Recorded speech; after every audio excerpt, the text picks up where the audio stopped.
So now please remember, ये जो PMI का मतलब कहना है या उनकी जो आप लोगों से एक्सपेक्टेशंस है as a project management professional, वो ये एक्सपेक्ट करते हैं कि भाई आप पर्सनल इंटरेस्ट को नहीं देखेंगे, आप ऑर्गेनाइजेशन के इंटरेस्ट को देखेंगे, आप प्रोजेक्ट के इंटरेस्ट को देखेंगे।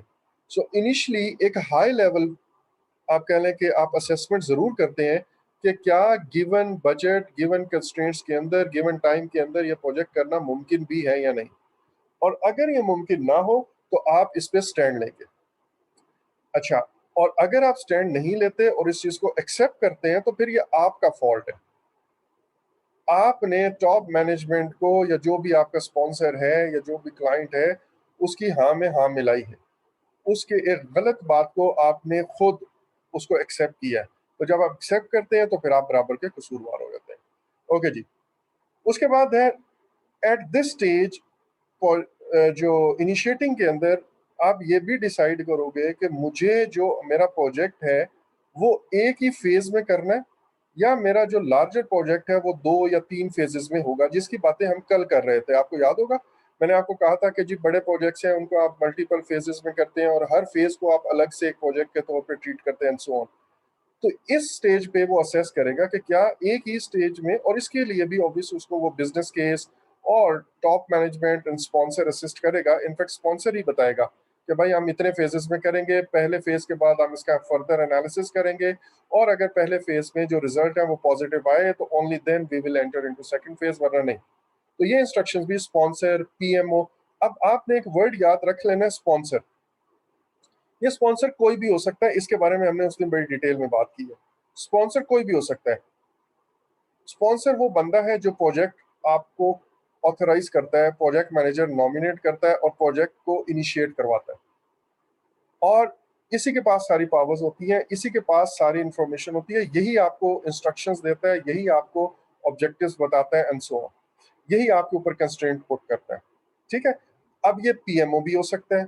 ये अगर किसी इदारे में, ऑर्गेनाइजेशन में पीएमओ नहीं है तो मे बी वहां पे कोई प्रोजेक्ट सिलेक्शन कमेटी में भी हो, या कोई उस एक खास फंक्शनल डिपार्टमेंट का हेड, लाइक जैसे मैं आपको एग्जांपल देता हूँ, मोमेंट आईटी से रिलेटेड प्रोजेक्ट है तो आईटी डायरेक्टर जो है या मैनेजर आईटी या जीएम वगैरह, ये आपको में भी इनिशिएट कर रहे हैं। तो स्पॉन्सर कोई, और इसी तरह मैंने आपको कहा कि बास केसेस में इवन कस्टमर जो है वो आपका स्पॉन्सर हो सकता है।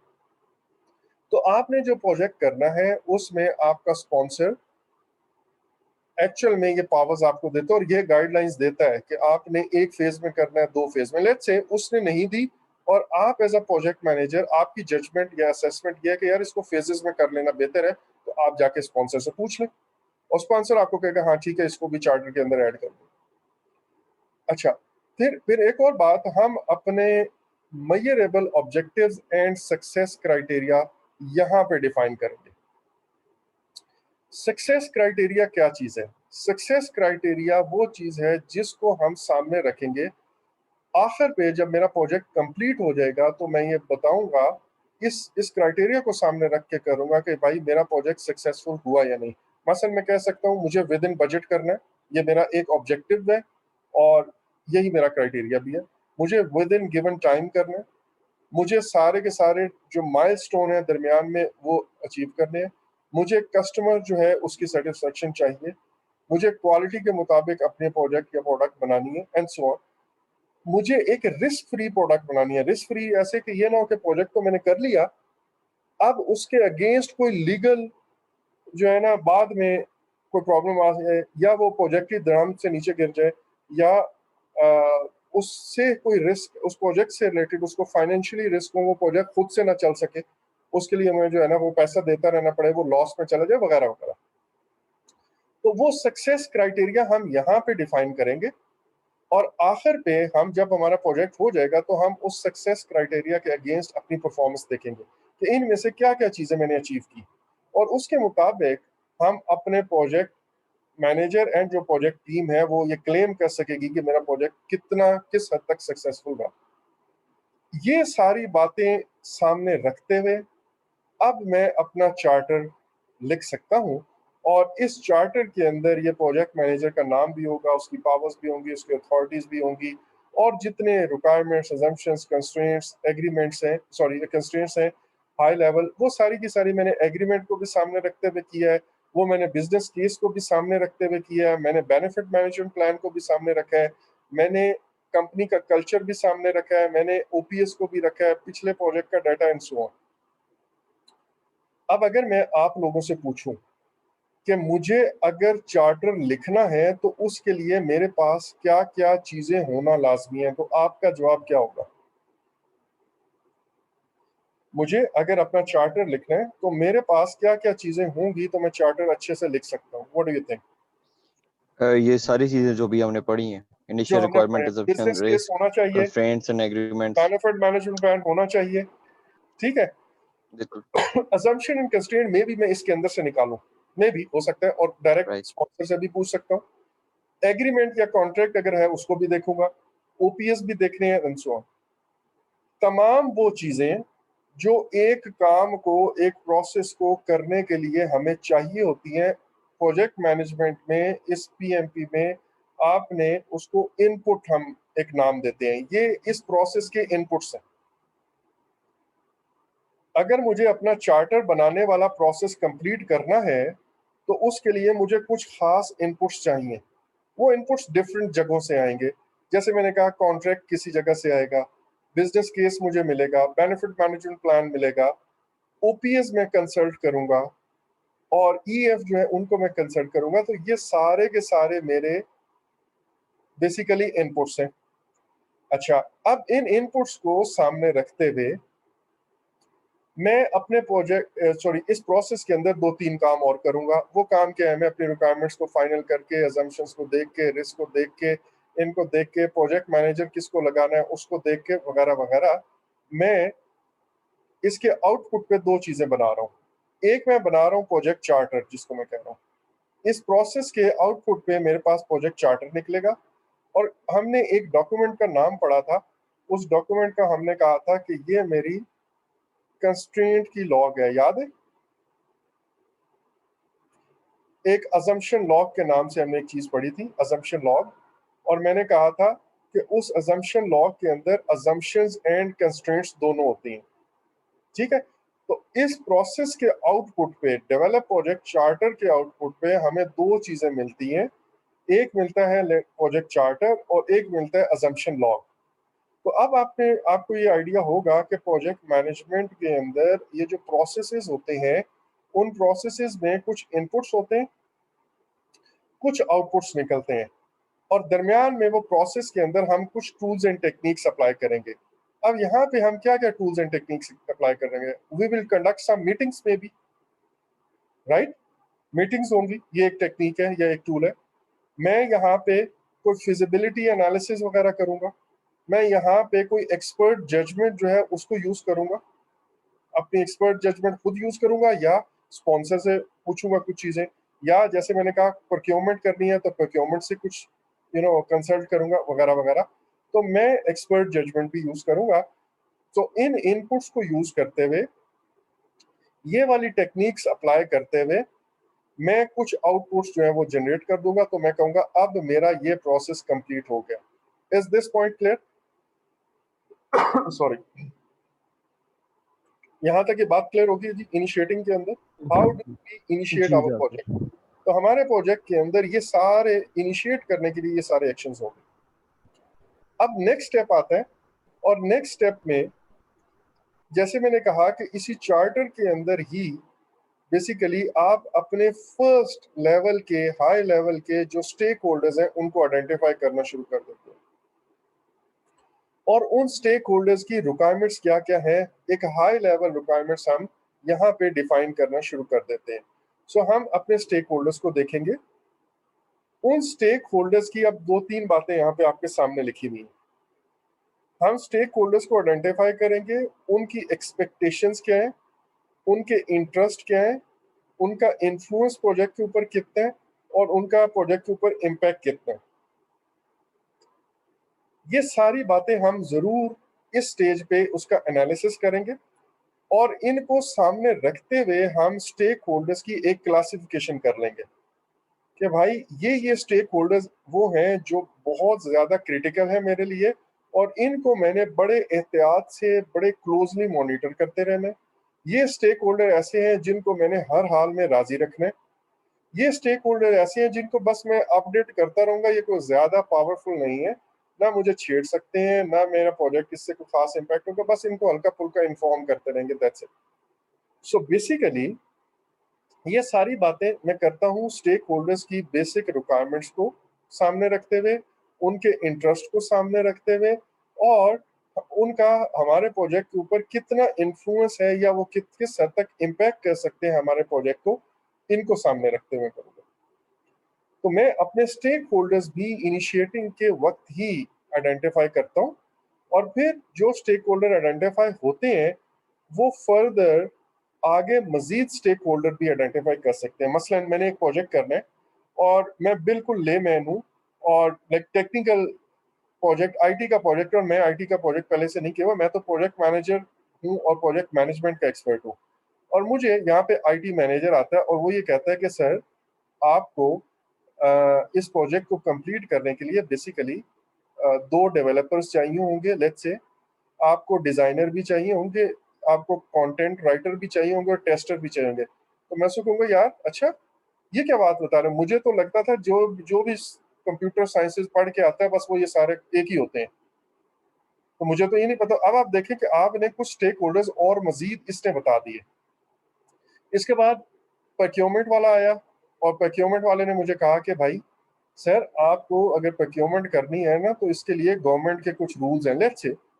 अच्छा, इसी तरह इंजीनियर आया तो इंजीनियरिंग कहा कि सर, या लीगल वाले ने कहा कि सर आपको सीडीए से और फलान सो एंड सो से पहले एनओसी लेना पड़ेगा, और मुझे इसका पता ही नहीं था। तो अब आप देखें कि एक स्टेक होल्डर अपनी फील्ड या अपने प्रोजेक्ट की जो स्पेशलिटी या एक्सपर्टीज है उससे रिलेटेड मजीद स्टेक होल्डर हमें बताते रह गए। अब हम सीडीए की वेबसाइट पे गए तो सीडीए ने कहा कि हमारे पास आने से पहले आपने सिविल एविएशन से भी ये एनओसी लेके आना है।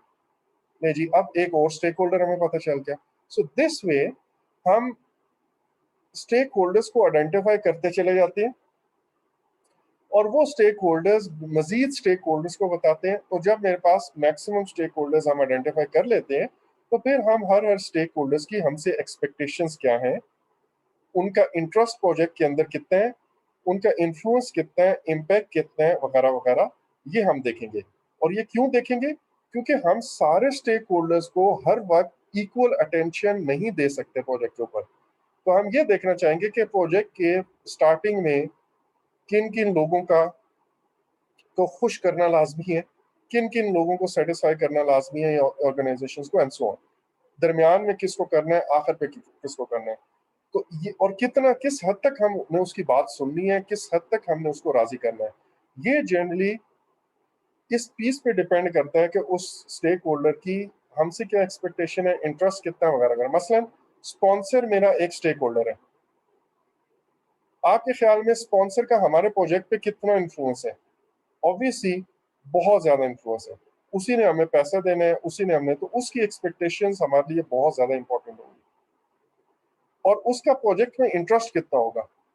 इंटरेस्ट से मुराद ये है कि 24 घंटे वो आपके हर एक्शंस हर उसके अंदर इन्वॉल्व होगा, या आप उसे हर 2 हफ्ते बाद एक प्रोग्रेस रिपोर्ट भेज दें तो उसका इतना इंटरेस्ट काफी होगा। ये भी हो सकता है कि प्रोजेक्ट इनिशिएट होते हुए इंटरेस्ट ज्यादा हो, आहिस्ता आहिस्ता उसका इंटरेस्ट कम हो जाए। टॉप मैनेजमेंट एक बहुत important, highly influential stakeholder है जो स्पॉन्सर से भी ऊपर है। लेकिन वो आपको ये नहीं कहेगा कि भाई आप मुझे हर रोज हर बात बताएं। I don't know need the details, महीने बाद मुझे एक अपडेट दे दो, प्रोजेक्ट किधर स्टैंड कर रहा है, प्रोग्रेस क्या है, कोई मसले मसाइल हैं तो बस बताओ, दैट्स इट। तो स्टेक होल्डर्स की पावर, स्टेक होल्डर का इंटरेस्ट, इन्फ्लुएंस, ये वेरी करता है। अब इंटरेस्ट क्या होता है, इन्फ्लुएंस क्या होती है, इम्पैक्ट क्या होता है, एक्सपेक्टेशंस क्या होती हैं, ये हम एक खास प्रोसेस है, उस प्रोसेस का नाम है आइडेंटिफाई स्टेक होल्डर। ये आइडेंटिफाई स्टेक होल्डर वाला प्रोसेस जब हम पढ़ेंगे तो मैं आपको डिटेल में बताऊंगा कि एक्सपेक्टेशंस क्या होती हैं, इंटरेस्ट क्या होता है, इन्फ्लुएंस कैसे होता है, और इम्पैक्ट क्या होता है, इनकी डेफिनेशन है प्रॉपर। और इसी तरह स्टेक होल्डर आइडेंटिफिकेशन में और क्या क्या काम हम करते हैं। एंड ये जो इस प्रोसेस को जब हम स्टेक होल्डर्स आइडेंटिफाई कर लेते हैं तो उसको हम एक स्टेक होल्डर रजिस्टर पे उसके नाम लिख लेते हैं। अब स्टेक होल्डर रजिस्टर का भी एक फॉर्मेट होता है, उसके अंदर कुछ और भी इंफॉर्मेशन होती है। जैसे मैंने कहा, हम ये लिखना चाहेंगे कि वो स्टेक होल्डर का नाम क्या है, उसका कॉन्टैक्ट नंबर क्या है, उसकी ऑर्गेनाइजेशन के अंदर कोई डेजिग्नेशन है तो वो क्या है, उसका इस प्रोजेक्ट के ऊपर रोल क्या है। लाइक ऑर्गेनाइजेशन में डेजिग्नेशन तो ये है कि वो प्रोक्योरमेंट मैनेजर है, लेकिन उसका रोल इस प्रोजेक्ट में कितना है, ये हमें तमाम हमारे प्रोजेक्ट से रिलेटेड प्रोक्योरमेंट एक्सपर्टीज और जो रिक्वायरमेंट्स है वो मीट करके देगा। इसकी एक्सपेक्टेशन, एक एक्सपेक्टेशन मैं बता देता हूँ। फॉर एग्जांपल प्रोक्योरमेंट वाला मैं कहता है कि सर जब भी आपको चीज चाहिए होगी ना, आपने उससे पीछे कैलकुलेट करना है कि हमने अखबार में ऐड भी देना है और लोगों को हमने टाइम देना है 1 महीने का कि अब आप अपनी 1 महीने में बिड्स जमा करवा सके वगैरह वगैरह। फिर हम उस बिड को खोलेंगे और टेंडर खुलेगा और लोग सिलेक्ट होंगे और फिर हमारा कॉन्ट्रैक्ट होगा और फिर उस सप्लायर ने वो चीजें अरेंज भी करनी है। तो ये ना हो कि आप हमें एक हफ्ता पहले ही जो है ना, सिर्फ एक हफ्ता पहले कहें कि मुझे ये चीज चाहिए, ऐसे नहीं होगा। This is a proper procedure, हमें कम से कम आपने 6 महीने पहले बताना है। तो अब आप देखें, हमें एक बड़ी मेजर एक्सपेक्टेशंस जो है वो पता चली इससे रिलेटेड, तो मैं ये भी लिख लूंगा। इसका हमारे प्रोजेक्ट पे इन्फ्लुएंस इफेक्ट कितना है वो भी लिख लूंगा। तो एक स्टेक होल्डर रजिस्टर बनाऊंगा और उसके ऊपर मैं तमाम स्टेक होल्डर्स को आइडेंटिफाई करके उनकी ये जो बातें लिखी हुई है ये कर दूंगा। सो इनिशिएटिंग के अंदर ये सारे काम हो रहे हैं। जब तक मुझे स्टेक होल्डर नहीं पता चलेंगे उस वक्त तक मैं आगे बढ़ ही नहीं सकता। और आगे बढ़ने से क्या मुराद है, वो है मैं प्लानिंग में नहीं जा सकता। प्लानिंग के लिए मुझे स्टेक होल्डर्स का शामिल होना, स्टेक होल्डर का पता चलना बहुत जरूरी है। लेकिन एट दिस स्टेज में आपको एक चीज जरूर बताऊंगा, वो ये कि सारे के सारे स्टेक होल्डर शुरू में ही आइडेंटिफाई नहीं हो जाते। कुछ स्टेक होल्डर हम जब डिटेल प्लानिंग करेंगे, यहाँ पे तो हमने हाई लेवल प्लानिंग की ना, ये जितनी भी रिक्वायरमेंट्स है ये हाई लेवल है। हाई लेवल रिक्वायरमेंट देखी, हाई लेवल अजम्पशंस देखी, हाई लेवल को रिस्क को देखा वगैरह वगैरह। लेकिन और इसी तरह हाई लेवल की एक फिजिबिलिटी देखी। प्लानिंग के अंदर हम डिटेल में जाके प्रॉपर एक एक दिन का एस्टिमेट करके, एक एक रुपए पैसे का एस्टिमेट करके फिर हम प्लान बनाएंगे। सो उस वक्त भी मजीद स्टेक होल्डर हम आइडेंटिफाई करेंगे।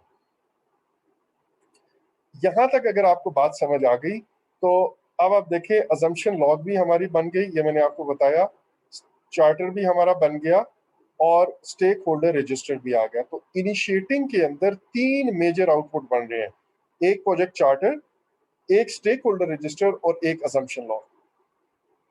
ये 3 आउटपुट हैं इनिशिएटिंग के। ये अगर आपको बात समझ आ गई तो मैं फिर रिक्वेस्ट चेंजेस वाले टॉपिक पे आता हूं। अभी तक कोई क्वेश्चन है तो you may ask.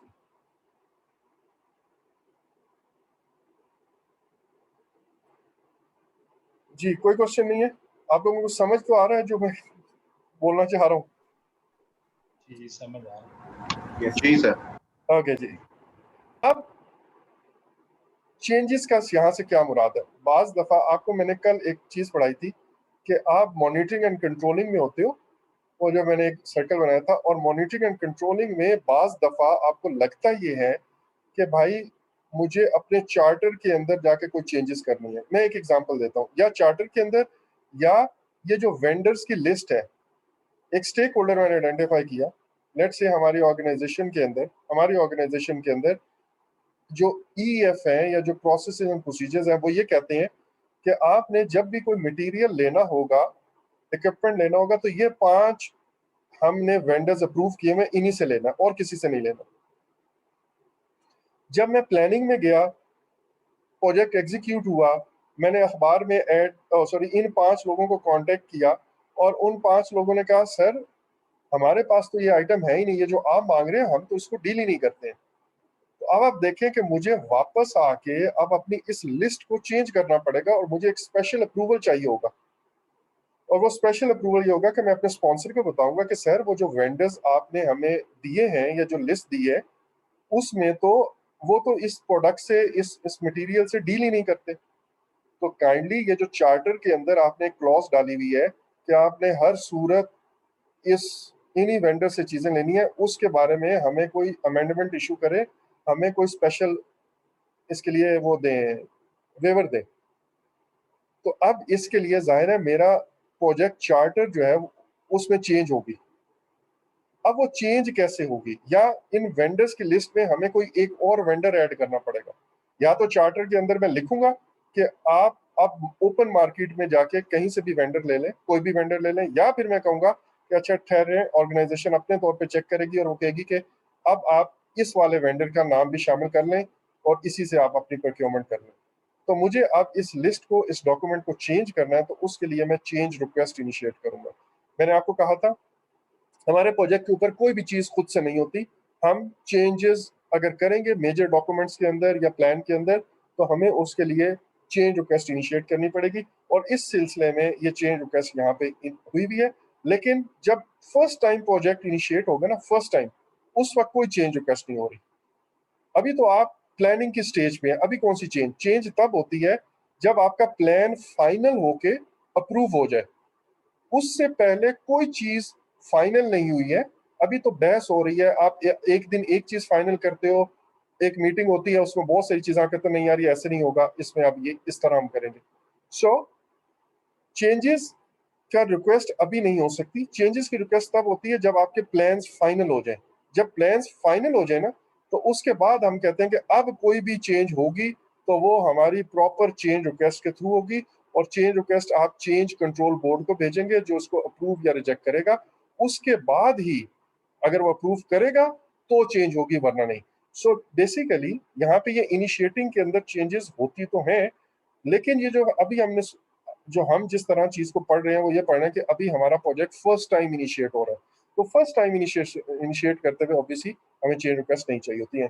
Change request तब चाहिए होती है जब हम वापस पलट के आते हैं किसी वजह से। वो जो मैंने आपको कल डॉटेड लाइन एक शो की थी कि बाज दफा आपको वापस इनिशिएटिंग के अंदर भी आना पड़ता है। इस तरह करके यहाँ पे इनिशिएटिंग का एक सर्कल था, कल मैंने आपको दिखाया था।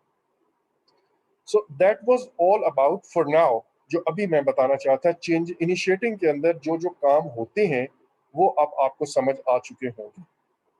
If you have any questions you may ask. और फिर मैं अगला जो काम है प्लानिंग वाला वो शुरू करूंगा। और प्लानिंग बहुत आज कवर नहीं होगा, मे बी हम कल तक जाके प्लानिंग कवर कर सके। तो अभी 1 घंटा, लेट्स सी क्या होता है। अभी आप मुझे बताएं, इनिशिएटिंग क्लियर है? जी सर, क्लियर। जाग रहे हैं आप लोग? अच्छा, जी अब मैं जी बिल्कुल। ठीक है, जागते रहिएगा प्लीज। अच्छा, अब मैं वापस जा रहा हूँ और मैं आपको ये जो मैं बार बार कह रहा हूँ ना, कल हमने ये किया था, तो कल मैं उसका एक छोटा सा आपको वो मतलब जल्दी से एक दफा दिखा दूं ताकि आपको याद आ जाए कि हमने क्या, which point I am referring to actually.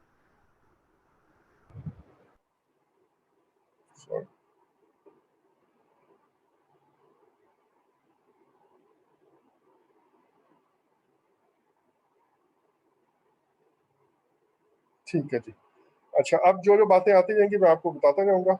और ये वाला, ये वो पॉइंट था जो मैं अभी कह रहा था कि मैंने आपको बताया था कि बाज दफा मॉनिटरिंग एंड कंट्रोलिंग में हमें ये समझ आती है कि यार दिस समथिंग रॉन्ग, या एग्जीक्यूटिंग में बाज दफा आती है। एग्जीक्यूटिंग में क्या होता है, डायरेक्ट हम वापस इनिशिएटिंग में नहीं जाते। बेसिकली मैं प्रोजेक्ट जब एग्जीक्यूट करने लगा, मैं प्रोक्योरमेंट करने लगा, तो मुझे अंदाजा हुआ कि जो मेरा प्लान बना हुआ था वो ठीक नहीं है। आपको याद होगा कल हमने ये कहा था कि अगर आपका प्लान ठीक ना हो तो फिर हम और ये पता चलता है हमें मॉनिटरिंग एंड कंट्रोलिंग के तहत, क्योंकि एग्जीक्यूटिंग सक्सेसफुल नहीं हुई तो फिर हम वहां से जाकर प्लान चेंज करते हैं।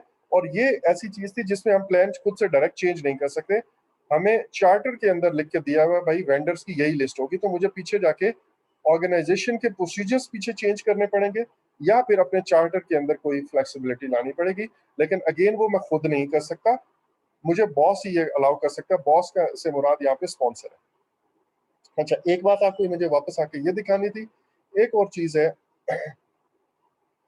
वो ये टेबल है। आपको ये टेबल नजर आ रहा है जी सबको?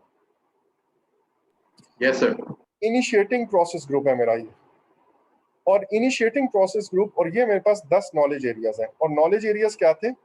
Knowledge areas different aspect of project थे। और पहला एस्पेक्ट है इंटीग्रेशन का। बेसिकली प्रोजेक्ट मैनेजर ने अपने इससे नीचे जो कुछ हो रहा है सारे एस्पेक्ट्स को यहाँ पे वो इंटीग्रेट करता है। और उससे नीचे स्कोप का एक एस्पेक्ट है, स्केड्यूल है, कॉस्ट है, क्वालिटी है, रिसोर्सेज की मैनेजमेंट है, और कम्युनिकेशन एंड सो ऑन। आखिरी वाला है स्टेक होल्डर की मैनेजमेंट। इनिशिएटिंग के अंदर सिर्फ 2 प्रोसेसेस हैं, सिर्फ 2। एक है डेवलप प्रोजेक्ट चार्टर और एक है आइडेंटिफाई स्टेक होल्डर। प्रोसेस सिर्फ दो हैं, लेकिन ये दो प्रोसेस करने के लिए आपको बहुत सारे स्टेप्स करने पड़ते हैं, और वो जितने एक्शंस या स्टेप्स थे, हमने अभी जो वो लाल रंग का डब्बा देखा था उसके अंदर वो सारे एक्शंस या स्टेप्स ही लिखे हुए थे। ऐसा ही है पिमबॉक। अगर आप स्टैंडर्ड को देखेंगे ना, तो स्टैंडर्ड का जो फोकस है वो प्रोसेसेस है, कि भाई ये प्रोसेस करना होता है, इस प्रोसेस के लिए ये इनपुट चाहिए, इसके अंदर ये आउटपुट आएगा, और इस प्रोसेस के अंदर ये टूल्स एंड टेक्निक्स इस्तेमाल होंगी। इसी तरह आइडेंटिफाई स्टेक होल्डर के अंदर ये इनपुट आएगा, और ये टूल्स एंड टेक्निक अप्लाई करने के बाद आखिर पे हमारे पास ये आउटपुट पे आ जाएगा। स्टैंडर्ड या पिमबॉक गाइड सिर्फ इतना बताती है, लेकिन एग्जाम आपसे प्रैक्टिकल वे में पूछता है, और वो ये कहता है कि भाई ये ना बताएं कि प्रोसेस का नाम आप रट के आ गए हैं, वी डोंट नीड दैट। हमें ये बताएं कि जब प्रोजेक्ट प्रैक्टिकली आप अपने यहाँ इनिशिएट करते हैं, तो उस वक्त आपको क्या क्या काम करने चाहिए। अगर आपको टॉप मैनेजर ये कहती है कि भाई आप ना बस ये शुरू करें प्रोजेक्ट, ठीक है, चाहे ये इस बजट में होता है नहीं होता, बस आपने करना है, तो उस वक्त आपका स्टांस क्या होना चाहिए? या इज इट पॉसिबल कि चार्टर के इशू हुए बगैर ही आप प्रोजेक्ट स्टार्ट कर दें? Obviously no. प्रोजेक्ट इनिशिएट तब ही होगा जब चार्टर लिखा जाएगा। जब तक चार्टर नहीं अप्रूव होता, आपने ऑर्गेनाइजेशन की ना कोई पैसा, ना टाइम, ना एफर्ट, ना रिसोर्सेज इस प्रोजेक्ट के ऊपर खर्च करनी है। आपने कुछ नहीं करना जब तक कि उसका प्रॉपर फॉर्मल ऑथराइजेशन आपके पास नहीं आ जाता। तो पीएमपी एग्जाम के अंदर वो जो बातें आपसे पूछते हैं वो ये प्रैक्टिकल एस्पेक्ट्स हैं, ना कि ये प्रोसेसेस के नाम, के प्रोसेस के इनपुट क्या होते हैं और प्रोसेस के आउटपुट क्या होते हैं। Is this point clear? जाग जाए प्लीज। ठीक है जी सर। अच्छा जी, अब क्लियर है। यही वो वजह है कि हमने ये जो पीएमपी की तैयारी करनी है, वो हमारा फोकस, ऑब्वियसली हम प्रोसेसेस पढ़ेंगे जरूर, लेकिन उन प्रोसेसेस में हमारा फोकस इनपुट आउटपुट इस तरह जरूर होगा, जैसे मैंने अभी बताया कि भाई ये जब सारी चीजें आ जाएंगी तो अब आउटपुट पे हमारे पास क्या आएगा? हमारे पास प्रोजेक्ट चार्टर आएगा। ये लॉजिकली यू मस्ट अंडरस्टैंड के, और इसी तरह चार्टर लिखने के लिए क्या कुछ चाहिए वो मुझे पता चलेगा कि इसके अंदर मुझे स्टेप्स कौन कौन से इन्वॉल्व है। और जैसे मैंने आप लोगों से पूछा तो आप लोगों ने बताया जी कि सर इसके लिए हमें ये जो आपने अभी अभी चीजें बताई हैं वो सारी होंगी तो हम चार्टर लिख सकेंगे, वरना नहीं लिख सकेंगे। अच्छा, अब मैं आपको जो अपना फर्स्ट लेक्चर था हमारा introduction to the PMP exam, उसमें मैंने आपको एक बात बताई थी, और वो ये बात बताई थी कि पीएमपी एग्जाम में ये एग्जाम कंडक्ट कैसे होता है। पीएमपी एग्जाम इस तरह कंडक्ट होता है कि एक स्टडी कैरी आउट की जाती है जिसमें वॉलंटियर्स फ्रॉम ऑल इंडस्ट्रीज वो अपना इनपुट देते हैं कि हमारे यहाँ प्रोजेक्ट को मैनेज करने के लिए एक प्रोजेक्ट मैनेजर को ये टास्क परफॉर्म करने पड़ते हैं, और हर डोमेन के लिए अलग अलग टास्क हैं। डोमेन से यहाँ से मुराद है इनिशिएटिंग एक डोमेन है, प्लानिंग एक डोमेन है, एग्जीक्यूटिंग एक डोमेन है, मॉनिटरिंग एंड कंट्रोलिंग एक डोमेन है, और क्लोजिंग एक डोमेन है, जिसको हम प्रोसेस ग्रुप्स कहते हैं। हर डोमेन में आपको कुछ टास्क परफॉर्म करने पड़ते हैं, एंड इन टास्क को सक्सेसफुली परफॉर्म करने के लिए आपके पास कुछ नॉलेज एंड कुछ स्किल सेट होना चाहिए। ठीक है, सो हमें ये पता होना चाहिए कि इनिशिएटिंग को करने के लिए क्या क्या टास्क परफॉर्म करने पड़ते हैं, एंड इनिशिएटिंग को करने के लिए हमारे पास क्या क्या नॉलेज होना चाहिए, एंड इनिशिएटिंग को करने के लिए हमारे पास क्या क्या स्किल्स होने चाहिए। फिर इसी तरह प्लानिंग को करते हुए हमने क्या क्या टास्क परफॉर्म करने हैं। We are not talking about these specific processes here. हर प्रोसेस के अंदर जो डिटेल्ड एक्शंस हैं हमें वो पता होने चाहिए, एंड देन नॉलेज क्या क्या चाहिए और स्किल्स क्या क्या चाहिए। ये वो चीज है जो आपका एग्जाम का, वो जिसको हम कहते हैं कंटेंट आउटलाइन में लिखा हुआ। इस वजह से मैं आपको जब बार बार कहता हूं कि हम रीटा को पहले पढ़ेंगे और हम इस प्रोसेस की अंडरस्टैंडिंग लेंगे, उसके बाद आप लोगों में से जो वीकेंड पे आप लोग बैठ के, मैंने आपको कहता हूं कि आप पिमबॉक गाइड जरूर देखें और उसके अंदर आपको ये प्रोसेसेस नजर आएंगे, वहां पे वो डिटेल्ड एक्शंस की बात नहीं होगी। ठीक है जी। सो आज अब हम उस स्टेज पे आ गए हैं कि अब आपको आइडिया होगा कि how we have to prepare. सिर्फ प्रोसेसेस के नाम याद कर लेना, सिर्फ उनके इनपुट्स आउटपुट्स को देख लेना, ये पीएमपी का फोकस नहीं। पीएमपी का फोकस ये है कि प्रैक्टिकली आपने एक काम करना है, प्लानिंग करनी है, तो क्या कैसे करेंगे, दैट्स इट। अब हम इसके साथ आते हैं प्लानिंग के ऊपर। Just give me a break of 30 seconds में पानी पीता हूं and then will resume.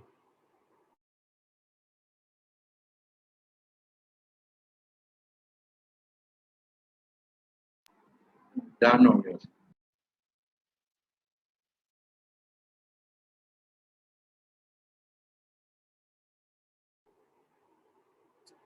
Ji ready हैं जी। प्लानिंग इज अ ट्रिकी नहीं, बड़ा इंटरेस्टिंग है, लेकिन बहुत लॉजिकल पार्ट है। Planning is very logical. अगर आपने प्लानिंग समझ ली तो आपको बाकी चीजें भी बड़े आसानी से समझ आएगी। अच्छा, हम जैसे मैंने कहा कि हम अभी इनिशिएटिंग में हम पढ़ चुके हैं कि क्या करना है। अभी हमने थोड़ी देर पहले देखा क्या क्या एक्शन देखे। अब हम प्लानिंग में आए हैं, लेकिन प्लानिंग के अंदर ये जितनी भी बातें लिखी हुई है ना, उनका सीक्वेंस में आपको समझना जरूरी है। सीक्वेंस में ये एक्शंस एक खास सीक्वेंस में होते हैं, आपको इनको रटना नहीं है कि इस सीक्वेंस में मैं रट लूं। आपको लॉजिक समझनी है कि इस सीक्वेंस में क्यों होते हैं। अगर आपने ये लॉजिक समझ ली कि इस सीक्वेंस में क्यों होते हैं, तो आज आपने एग्जाम की 30% तैयारी कर ली एटलीस्ट। सही है। ये लॉजिक आपने लाजमी समझनी है। इनिशिएटिंग जो हमने पढ़ा ना, उसमें सीक्वेंस मैटर नहीं करता। मैं मे भी पहले कंस्ट्रेंट्स देखना चाहूँ, मैं मे भी पहले ओपीएस देख लूँ कि यार पहले पुराने प्रोजेक्ट का डाटा देख लेते हैं, मैं मे भी कुछ स्टेक होल्डर को पहले आइडेंटिफाई कर लूँ, आगे पीछे टू एंड फ्रो मैं कर सकता हूँ। लेकिन जो प्लानिंग की एक्टिविटीज हैं वो हम सीक्वेंस में करेंगे। सबसे पहला काम, अब प्लानिंग का जो मेन मकसद है वो ये है कि मेरे पास जितने भी नॉलेज एरियाज हैं, नीचे जितने भी नॉलेज एरियाज हैं, उन सारे नॉलेज एरिया से रिलेटेड प्लानिंग करनी है मुझे। टॉप पे मैंने कहा इंटीग्रेशन होगी। जब मैं नीचे वाले सारे नॉलेज एरियाज का प्लान बना लूंगा, तो फिर इन सारे प्लान्स को मैं कंबाइन करके, इंटीग्रेट करके यहां पे लिखूंगा और इसका नाम हो जाएगा प्रोजेक्ट मैनेजमेंट प्लान।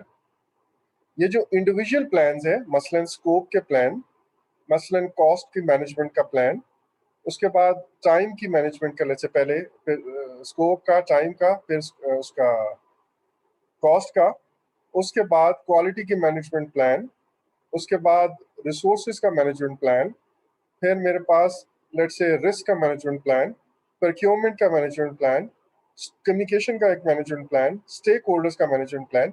ये सारे मैनेजमेंट प्लान मैं बनाऊंगा और उन इसके अलावा 2-3 प्लान्स और भी हैं, और वो प्लान्स कौन कौन से हैं अब पहले वो समझ लें और फिर मैं आगे आता हूँ। उनका नाम मैंने लिया, एक है चेंज मैनेजमेंट प्लान। आपको याद है change management plan? Change management plan के हमारे यहाँ प्रोजेक्ट के ऊपर चेंजेस कैसे हैंडल होंगी, चेंजेस को कैसे मैनेज किया जाएगा। तो इसके अंदर ऑब्वियसली वो होता है कि चेंज कंट्रोल बोर्ड होगा वगैरह वगैरह, उसकी कंपोजिशन क्या होगी। इमरजेंसी अगर है, लाइक मुझे एक चेंज फौरन चाहिए और बोर्ड की मीटिंग हमने तय की हुई है कि हर 15 दिन बाद होगी, तो अब मैं क्या करूं, मुझे तो इसी वीकेंड पे वो काम करना है, 2 दिन के अंदर करना है, एक्सपेडाइट। तो इमरजेंसी चेंज प्रोसीजर्स क्या होंगे वो भी मैं इसके अंदर लिख लूंगा। एक और चीज हमने कल पढ़ी थी, कल या परसों, कॉन्फ़िगरेशन मैनेजमेंट प्लान। ये क्या होता है कॉन्फ़िगरेशन मैनेजमेंट प्लान? याद है कुछ? साथ के साथ पढ़ते रहिए, आपके टिप्स पे होना चाहिए। आई एम टेलिंग यू, ये आप एक बहुत बड़ा बर्डन बन जाना है। आई थिंक जो चीजें हम यूज करके अपनी कॉन्फ़िगरेशन सेव कर रहे होते हैं, हम सॉफ्टवेयर्स में यूज करते हैं ये। नहीं, वो नहीं कॉन्फ़िगरेशन नहीं, वो नहीं है। कॉन्फ़िगरेशन का मतलब ये था कि वी वांट टू इंश्योर कि हर जो हमारी जो प्रोजेक्ट के ऊपर स्टेक होल्डर है या टीम मेंबर्स हैं, वो एक ही प्रोजेक्ट मैनेजमेंट का लेटेस्ट अपडेटेड वर्जन फॉलो कर रहे हो। ये ना हो कि मतलब अगर मैंने लेट्स से एक जगह पे हमारी चेंज अप्रूव हुई है कि आपने वो जो पहले दूसरे मंथ का बजट है वो इतना कर दिया और फ्लाई एक्टिविटी इतने दिन में करनी है, तो आप कुछ लोग तो उस पर काम कर रहे हैं और कुछ लोगों को पता ही नहीं है कि ये चेंज हो गई है। तो वो चेंज हमारे तमाम प्लान्स के अंदर जहां जहां रिफ्लेक्ट होनी है वो रिफ्लेक्ट हो, जहां जहां वो अपडेट होनी है अपडेट हो, और हर हर बंदे के पास जो कॉपियां वो अपडेट हो। इसका एक प्रॉपर आपको ना बताना पड़ता है कि चेंजेस कैसे इनकॉर्पोरेट होंगी।